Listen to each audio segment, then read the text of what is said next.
Variety മീഡിയയിലെ നൈനിഷ മമ്മുവിനോടായിട്ടൊരു interview ഉണ്ടായിരുന്നു. അത് കൈവിട്ടൊരു സംഭവമാണെന്നാണ് ഒരുപാട് ആളുകൾ പറയുന്നുള്ളത്. അതിൽ ആ സ്ത്രീയെ ഒരുപാട് മീഡിയയിൽ കൂടി ഒരുപാട് ബാഡ് കമൻറ്റുകളും അതേപോലെ തന്നെ ഒരുപാട് ആളുകൾ വീഡിയോയും ചെയ്യുന്നുണ്ട്. ഏതൊരു മനുഷ്യനും ഒരു തെറ്റ് പറ്റും. ആ തെറ്റ് ആ കുട്ടിക്ക് പറ്റിയിട്ടുള്ളൂ.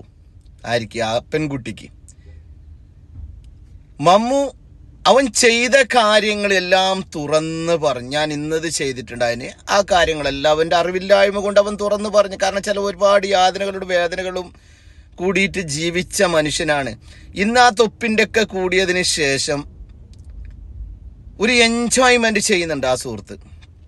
മനസ്സിലുള്ള കാര്യങ്ങളെല്ലാം മീഡിയയിൽ കൂടിയിട്ട്, വെറൈറ്റി മീഡിയയിൽ കൂടിയിട്ട് തുറന്ന് പറയുന്നു. അപ്പോൾ ആ സമയത്ത് ആ പെൺകുട്ടി ആ എത്തിനോട്ടത്തെ പറ്റി സംസാരിക്കുന്നതിൽ ഒരു ഇതിൽ പറഞ്ഞത് അവർ തെറ്റ് സമ്മതിച്ച്. പിന്നെയും നിങ്ങൾ എന്തിനാണ് ആ സ്ത്രീയെ വേട്ടയാടുന്നത്? അതിലെന്താണ് കാര്യം? ഏതൊരാളും തെറ്റ് പറ്റിയിട്ടാകുമ്പോൾ ആ തെറ്റ് എൻ്റെ കയ്യിൽ നിന്ന് വന്നു പോയി എന്നറിഞ്ഞിട്ട് ആ പറഞ്ഞിട്ടാകുമ്പോൾ അത് നമുക്ക് ആ തെറ്റ് ക്ഷമിക്കാന്നല്ലേ ഉള്ളൂ. അതല്ലാണ്ട് ചില ആളുകൾ അത് ചെയ്തതിന് ശേഷം തെറ്റുകൾ സമ്മതിക്കാറില്ല. പക്ഷെ ആ പെൺകുട്ടി തെറ്റുകൾ സമ്മതിച്ചതാണ്. പിന്നെയും നിങ്ങൾ എന്തിനാണ് ആ കുട്ടിയെ വേട്ടയാടുന്നത്? ഒന്നും മനസ്സിലാകാത്തതുകൊണ്ട് ചോദിച്ചതേ ഉള്ളൂ.